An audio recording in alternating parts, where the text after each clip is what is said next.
امام زمانہ علیہ السلام کی بارگاہ میں روز جمعہ پیش کیے جاتے ہیں. پورے ہفتے کی کارکردگی ہر مومن ہر مومنہ چاہے وہ نام کا مومن ہو، چاہے وہ نام کا مومن ہو، نام کا فقط نام کا مومن ہے، باقی اس کی حرکتیں ایسی نہیں ہیں کہ وہ مومن کہلایا جا سکے، اس تک کی تمام ریکارڈ جو ہے وہ روز جمعہ وقت عصر مولا کی بارگاہ میں پیش کیا جاتا ہے. اور جب وہ مولا تمام کارکردگی دیکھتے ہیں اپنے چاہنے والوں کی، یا تو مولا بہت زیادہ خوش و خرم ہو جاتے ہیں اپنے شیوں کے بہترین اعمال دیکھ کر، اپنے چاہنے والوں کے بہترین اعمال دیکھ کر، یا مولا انتہائی نوعیت کے غمگین ہو جاتے ہیں کہ دیکھو یہ ہیں تو ہمارے چاہنے والے، ہمارے نام پر انہوں نے اپنے ناموں کو اختیار کیا ہے، ہمارے آبا و اجداد کی محبت میں، آئمہ کی محبت میں انہوں نے اپنی اولادوں کے نام آئمہ کے ناموں پر رکھے ہیں، اپنی بیٹیوں کے نام آئمہ کے خاندان کی بیٹیوں کے نام پر رکھے ہیں، لیکن دیکھو ان کی حرکتیں کیسی ہیں، یہ کسی طور پر بھی ہم سے میچ نہیں کرتے. لہذا ایسی صورت میں امام زمانہ علیہ السلام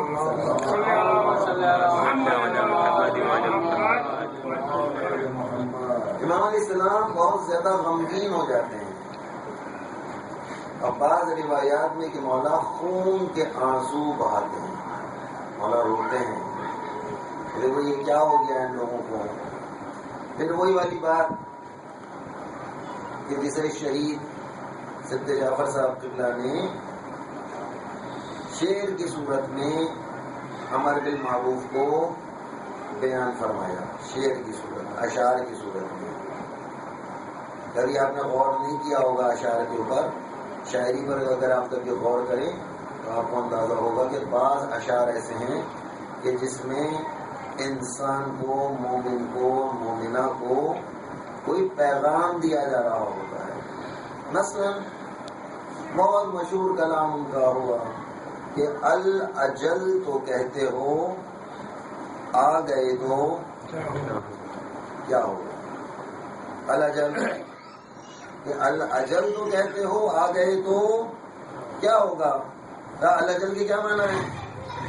الاجل کے معنی ہے مولا جلد از جلد آ جائیے، ہمیں آپ کی ضرورت ہے. اگر مولا آ گئے تو کیا ہوگا؟ ابھی میں سوچا ہے اس بارے میں کہ اگر جب امام کا ظہور ہوگا، ہم ظہور امامی کی دعا کر رہے ہیں نا، الاجل الاجل، مولا بس جلدی پہنچیے، مولا دیر نہ کیجیے، مولا بس اب حالات بہت زیادہ خراب ہو چکے ہیں، مولا اب سر سے پانی گزر چکا ہے، مولا ہم کو چن چن کر مارا جا رہا ہے، مولا ہمارے لیے نوکریاں ختم ہو گئی ہیں، مولا ہم کو کرائے کے مکان بھی کوئی دینے کے لیے تیار نہیں ہے، مولا اب ہم سب دے رہے ہیں، لہٰذا بس مولا بس اب آواز آئی. اس لیے کہا گیا کہ الاجل تو کہتے ہو آ گئے تو کیا ہوگا. کہ تم نے مولا کو بلا تو دیا ہے کہ مولا آ جائیے، لیکن مولا کو بلانے پر مولا کے آنے کے لوازمات کو تم نے پورا کیا یا نہیں کیا. مثلا آپ نے مجھے یہاں پہ بلا لیا اور جناب علی یہاں اگر UPS کا سسٹم نہ ہوتا، یا جناب علی آپ نے یعنی زمانے کے اعتبار سے جنریٹر کا سسٹم نہ ہوتا، تو میں کہتا بھائی آپ نے مجھے بلایا کیوں ہے. جب آپ کو معلوم تھا کہ اس ٹائم پہ لائٹ جاتی ہے تو اس ٹائم پر پروگرام نہ رکھتے، بلکہ ایسے وقت میں پروگرام رکھتے کہ جس وقت لائٹ آ جاتی ہے، کیونکہ آپ کے پاس UPS نہیں ہے، آپ کے پاس جنریٹر نہیں ہے. آپ نے مجھے کیوں بلا لیا ہے؟ کیا جناب ہے کہ آپ نے مجھے بلا لیا کہ صاحب مولانا آپ کو ٹھیک 9 بجے پہنچ جانا ہے، اور پتہ چلا 9 بجے کے لگ بھگ یہ کمرہ خالی کیا جا رہا ہے، یہاں کچھ نہ کچھ تو سامان ہوگا رکھا ہوا، یقیناً لوگ رہتے ہیں یہاں بھائی زندگی گزار رہے ہیں، یقیناً یہاں پہ کوئی نہ کوئی سامان ہوگا رکھا ہوا. ہمارے جانے کے بعد اہل خانہ جو ہیں وہ سارے سیٹنگ دوبارہ سے کریں گے، اپنے نوعیت سے سیٹنگ یہاں پہ کریں گے. اب اگر وہ سارا سامان ہمارے ہی سامنے اٹھایا جا رہا ہو، آپ لوگ آپ کیا کہیں گے؟ خود آپ بھی یہ کہیں گے کہ میاں ہم کو بلا تو لیا، نہ تم نے چاندنی بچھائی ہے، نہ تم نے ممبر کا اہتمام کیا ہے، نہ تم نے مائک لگایا، تم نے کچھ بھی نہیں کیا. جلدی اتنی ہو رہی تھی بلانے کی، آ جائیے بھائی. آ گئے، کوئی تیاری تو آپ نے کی، فرش تک تو بچھایا نہیں، ہم کو بلا لیا آپ نے. لیکن یہاں پر شہید سبت جعفر علیہ رحمہ کہ اللہ تعالیٰ ان پر رحمتیں نازل فرمائے. جب کسی کے لیے کوئی دعائیہ جملہ کہا جاتا ہے تو سامنے بیٹھنے والوں کو چاہیے یہ زور سے کہیں الہی آمین. دعائیہ جملہ جب بھی ہوتا ہے کہ اللہ تعالیٰ ان پر رحمتیں، شہید پر رحمتیں، برکتیں نازل فرمائے. تو شہید کے زبان سے پروردگار عالم نے، امام علیہ السلام نے جہاں ان سے بہت زیادہ اشعار ان کی زبان سے جاری کروائے، وہاں ایک ایسا شعر بھی ان کی زبان سے جاری کروا دیا جو تا قیامت ہم سب کے لیے، ہم سب کو جھنجھوڑتا رہے، ہلاتا رہے. لیکن پڑھتے تو سب لوگوں کی زندگی میں رہے ہوں گے، لیکن کبھی اس طریقے سے سوچا؟ آپ نے کتنی دفعہ اس شعر کو سنا ہوگا کہ اللہ جل تو کہتے ہو، آ گئے تو کیا ہوگا. آپ نے بس سنا اور سن کر ذرا سا آگے کو بڑھ گئے، لیکن کبھی آپ نے اس شعر پر غور نہیں کیا کہ مولا جلدی آ جائیے، جلدی آ جائیے. آ گئے تو کیا ہوگا؟ معلوم ہے تم کو کیا ہوگا؟ مولا کا جب ظہور ہوگا. اب دیکھیے کہ وہ اب آپ کو کتابوں کو تلاش کرنا پڑے گا یا علماء سے پوچھنا پڑے گا یہ کیا کہہ رہے ہیں سبت جعفر، یہ کیا سمجھانا چاہ رہے ہیں ہم کو اس شعر میں کہ آ گئے تو کیا ہوگا. کیونکہ ان کو تو معلوم تھا، کیونکہ وہ کتابیں پڑھتے تھے، وہ تاریخ کا مطالعہ مسلسل کرتے رہتے تھے، انہیں تو معلوم تھا کہ آگے کیا کیا لکھا گیا ہے. لیکن ذاکرین اس کو بتا ہی نہیں رہے، نہ علامہ بتانے کو تیار ہے، نہ ذاکر بتانے کو تیار ہے، نہ عالم بتانے کو تیار ہے کہ جب امام آئیں گے تو کیا ہوگا. کیا ہوگا امام کے آنے پر؟ احسن المقال جلد نمبر 1 یا جلد نمبر 2 جس میں امام زمانہ کا تذکرہ ہے، اس میں فرماتے ہیں احسن المقال کی جلد نمبر 2 میں کہ جب امام کا ظہور ہوگا تو ہر ایسے جوان کو جس کی عمر 20 سال ہوگی گردن مولا کی تلوار سے ماری جائے گی کہ جس کو فقہ اسلام کے مسائل نہیں آتے ہوں گے. ہر وہ 20 سال کا جوان امام زمانہ کی تلوار سے قتل کیا جائے گا جس کو حلال اور حرام نہ آتا ہو. نہ مجھے تو پتہ ہی نہیں کیا حلال ہے اور کیا حرام ہے، کیا نجس ہے اور کیا پاک ہے. تقلید یہ کون سی چڑیا کا نام ہے؟ یہ ہوتی کیا چیز ہے؟ ہمیں کیا پتا تقلید کیا چیز ہوتی ہے؟ مجھے نہیں معلوم. او لیولز کے بارے میں آپ مجھ سے پوچھیں، آپ مجھ سے اے لیولز کے بارے میں آپ مجھ سے پوچھیے، آپ مجھ سے زیبسٹ کے بارے میں پوچھیے، اور دنیا بھر کی جتنی یونیورسٹیز ہیں ان کے بارے میں پوچھیے کیا کیا کرنا چاہیے، کیسے کمانا چاہیے، کیسے پیسے پڑیں گے ہمارے پاس، کیسے ہم ترقی کریں گے. یہ ساری باتیں یہ کون سی بات آپ پوچھنے کے لیے بیٹھ گئے؟ تقلید. ہم کو کیا پتا یہ تقلید کیا چیز ہوتی ہے؟ مجتہد، ہمیں کیا پتا مجتہد کون ہوتا ہے، کیا چیز ہوتی ہے. فقہی مسائل ہمارا کیا، ہم کوئی مولانا ہے جو فقہی مسائل ہم کو آنے چاہیے؟ کہ تم میں سے ہر ایک شخص کو فقہ آنی چاہیے. مولوی ہونا ضروری نہیں ہے کہ مولانا صاحب ہوں گے ہی تو پتا چلے گا کہ وضو کیسے کیا جاتا ہے، غسل کیسے کیا جاتا ہے، نماز کیسے پڑھی جاتی ہے، اور تلاوت کے اندر کن چیزوں کی شرائط کو مد نظر رکھا جاتا ہے. ہمیں کیا ضرورت ہے ان تمام چیزوں کی؟ مولانا سجاد کو بلایا گیا ہے، فاتحہ، اس کا مطلب یہ کہ یہ پڑھیں اور ہم بیٹھ کر سنیں. والسلام علیکم ورحمۃ اللہ. ابھی مولانا نے کیا کیا؟ مولانا نے کہا نہیں ایسے کام نہیں چلے گا، آپ کو بھی میرے ساتھ ساتھ تلاوت کرنا ہی پڑے گی. اب میں نے دیکھ لیا اگر کہ کیسا موڈ ہے، کیسا نظام ہے، کس طبیعت کے لوگ یہاں پر موجود ہیں. تو کیا میں تو دیکھ رہا ہوں ساری آپ کی طبیعتوں کا خیال کر رہا ہوں، مزاج کا بھی خیال کر رہا ہوں. امام نہیں دیکھ رہے. امام ایک ایک چیز کو دیکھ رہے ہیں، کس مزاج کے لوگ ہیں، یہ کتنے اڑیل ہیں. مولا دیکھ رہے ہیں کہ یہ سارے ہمارے چاہنے والے ہیں، لیکن انتہائی نوعیت کے ڈھیٹ،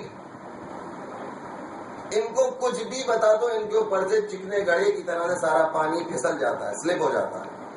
کتنے ہی چکنے پتھر کے اوپر آپ پانی پھینکتے رہیے، کیسے سلپ ہوتا ہے جناب، 1 سیکنڈ میں چلا جاتا ہے. اور کھردرا پتھر ہو تو اس پہ کچھ نہ کچھ جذب ہونے کی صلاحیت ہوتی ہے اس کے اندر. یہاں امام دیکھ رہے ہیں، امام نے ارشاد فرمایا جب میرا ظہور ہوگا تو میرے معاشرے میں مجھے ایسا کوئی جوان نظر نہ آئے جس کو نجاست طہارت کے بارے میں ذرہ برابر بھی نہ پتا ہو، کیا نجس ہے اور کیا پاک ہے، کیا حلال ہے اور کیا حرام ہے. نہیں، میرے چاہنے والے کو معلوم ہونا چاہیے کہ کیا حلال ہے اور کیا حرام ہے، کیا نجس ہے، کیا پاک ہے، کیا مستحب ہے اور کیا مکروہ ہے. صلوات پڑھے محمد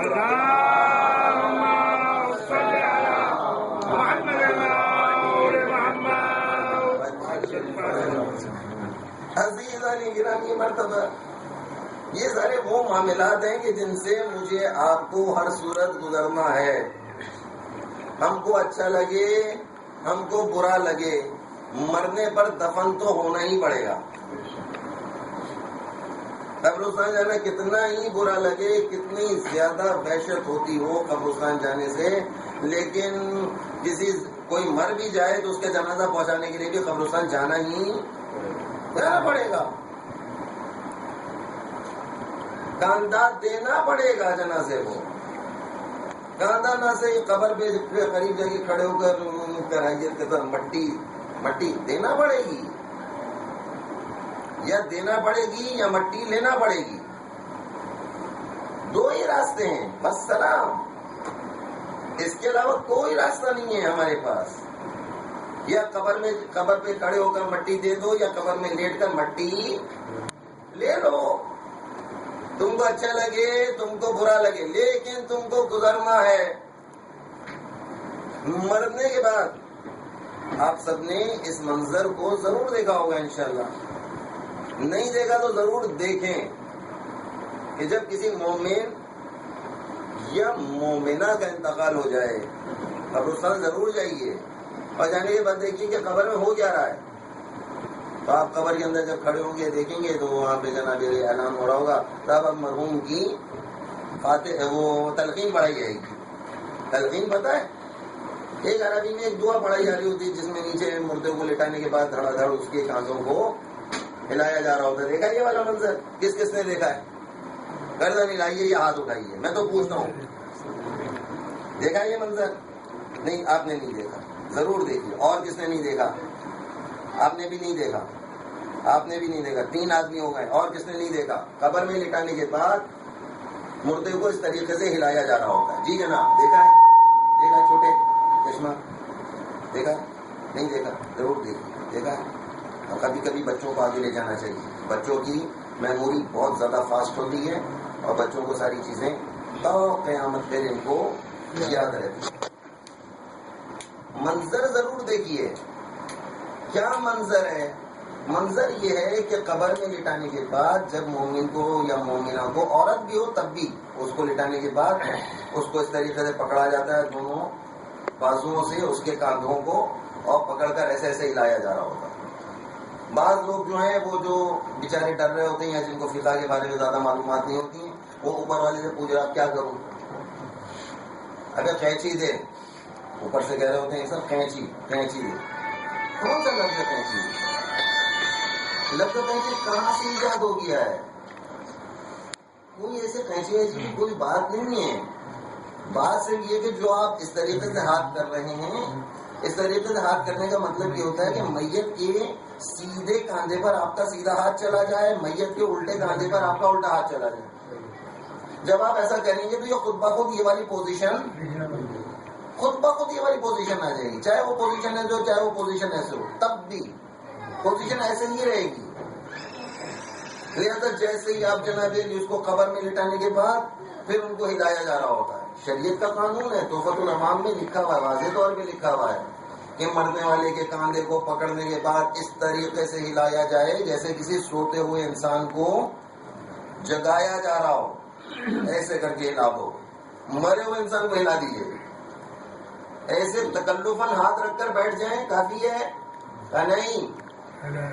ہلاؤ ان کو پکڑ کر، اور ہلا ہلا کر ان کے کان میں زور زور سے بولو. کیا بولو؟ اسم افہام اسم افہام. یا سید سجاد ابن سید احمد، اپنا نام دے رہا ہوں، ڈریے گا نہیں. کبھی آپ کے مولانا صاحب نے ہماری زندگی میں ہماری تلقین پڑھا دی، اور کوئی چھینک بھی آ گئی تو کہیں گے صاحب مولانا سجاد آج ہم کو بددعا دے کر گئے تھے.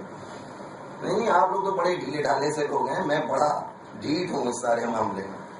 میں اپنی تلقین خود پڑھا لیتا ہوں اپنے نام لے کر. اسم افہام اسم افہام. اب تو خود العوام ہی میں لکھا ہوا ہے. بہت ثواب ہے، بہت فضیلت ہے کہ مرنے والے کی مادری زبان میں بھی تلقین کو پڑھا جائے. یہ لکھا ہوا ہے اس میں. بھائی اسماء افہام ہمیں کیا پتا اسماء افہام کی کیا مطلب ہے؟ یہ تو عربی بول رہے ہیں مولانا صاحب، ہمیں کیا پتا یہ کون سے دعا پڑھ رہے ہیں؟ کہتے ہیں اسی لیے تو کہا ہے کہ ان کو تم اردو میں بھی پڑھ کر سناؤ.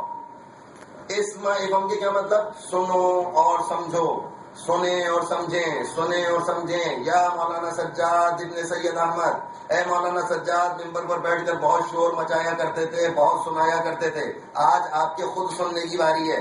سنیں. لوگوں کو سمجھایا کرتے تھے ممبر پر بیٹھ کر، مرنے کے بعد آج آپ کے سمجھنے کا دن آ گیا. سمجھیں، سنیں اور سمجھیں، سنیں اور سمجھیں. یا سید سجاد ابن سید احمد.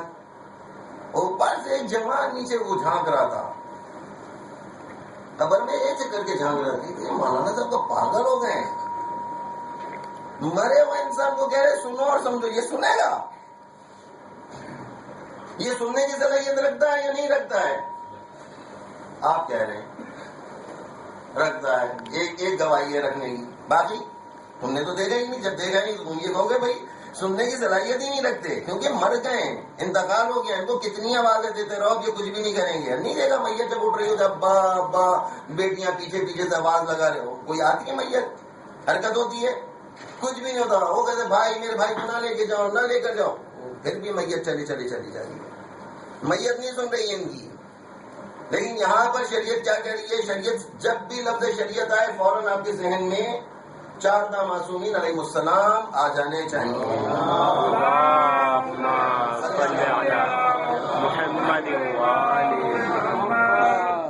جب بھی لفظ شریعت آپ کے سامنے آیا فوراً سمجھ لیں کہ لفظ شریعت اس کا مطلب رسول اللہ ارشاد فرما رہے ہیں. لفظ شریعت جناب زہرا ارشاد فرما رہے ہیں. لفظ شریعت امیر المومنین ارشاد فرما رہے ہیں. مولانا صاحب نے کہا شریعت میں یہ آیا، اس کا مطلب ہے کہ امام حسن مجتبیٰ نے کچھ ارشاد فرمایا. شریعت میں یہ آیا، فوراً دماغ لے کر جائے امام حسین کی جانب. امام حسین نے ارشاد فرمایا. لفظ شریعت میں یہ آیا. آپ کی پرابلم کیا ہے؟ آپ کی پرابلم یہ ہے کہ جب بھی لفظ شریعت آتا ہے آپ فوراً کہتے ہیں یہ میاں کسی مجتہد کا فتویٰ سنا رہے ہیں. ایسا ہے کہ نہیں ہے؟ گردن ہلا دیجیے. ایسا نہیں ہے. وہ کہہ رہے ہیں جناب شریعت، لفظ شریعت کا مطلب آقا خامنہئی نے یہ ارشاد فرمایا. لفظ شریعت آقا سیستانی نے یہ ارشاد فرمایا. لفظ شریعت آقا خمینی نے یا آقا خوئی نے یہ ارشاد فرمایا. لفظ شریعت یعنی 14 معصومین نے یہ ارشاد فرمایا. 14 معصومین. جب بھی کوئی فتویٰ آپ کے سامنے آتا ہے وہ فتویٰ یا تو قرآن مجید کی کوئی آیت ہوتی ہے، واضح ترین آیت ہوتی ہے، یا کوئی نہ کوئی حدیث معصوم ہوتی ہے. جب بھی کوئی فتویٰ آپ کے سامنے آ جائے آپ کہیں گے میں اس فتوے کو مانتا ہی نہیں، گویا آپ نے قول امام کو رد کر دیا ہے. آپ نے امام کا قول کو رد کر دیا ہے. لہٰذا ابھی وہ کیا کہہ رہے ہیں صاحب؟ وہ یہ کہہ رہے ہیں کہ معصومین یہ ارشاد فرما رہے ہیں کہ یہ جو مرنے والا شخص ہے یہ سننے کی صلاحیت رکھتا ہے. دلیل کوئی آپ کے پاس ایسی کوئی حدیث ہے؟ ہاں جی حدیث ہے، ابھی آپ کو حدیث سنا دیتے ہیں. من ماتا بحب آل محمد ماتا شہیدہ. محمد اور آل محمد کی محبت میں جو مر جائے یا مارا جائے تو اسے مردہ تصور نہ کرو. پھر اس کو کیا تصور کریں گا؟ شہید تصور کرو جو محمد اور آل محمد کی محبت میں بستر پر مر گیا ہے، بخار ہو کے مر گیا ہے، ٹائیفائڈ ہو کر مر گیا ہے، لیکن محبت اہل بیت میں مرا ہے، شہید ہے. کالے ارکان سے مر گیا، کہا شہید ہے. گاڑی کے نیچے آگے میں کہا شہید ہے، زینے سے نیچے گر کے مری، ہاں شہید ہے، چلو بھر پانی میں ڈوب مرا، شہید ہے؟ کہا نہیں، بدبخت ہے۔ یہ چلو بھر پانی میں جو مر گیا ڈوب کر، کہا کہ یہ بدبخت تو بدنصیب ہے، لیکن جو باقی تمام اپنی زندگی میں مرا ہے، کسی بھی نوعیت سے مر گیا، کہا شہید، من مات بحب آل محمد مات شہیدا، کہا کہ محمد اور آل محمد کی محبت میں جو مر جائے شہید۔ کہا کیسا شہید؟ کہا ایسا شہید جو زندہ ہے، جو سننے کی صلاحیت رکھتا ہے، جو سمجھنے کی صلاحیت رکھتا ہے۔ صلوات پڑھے محمد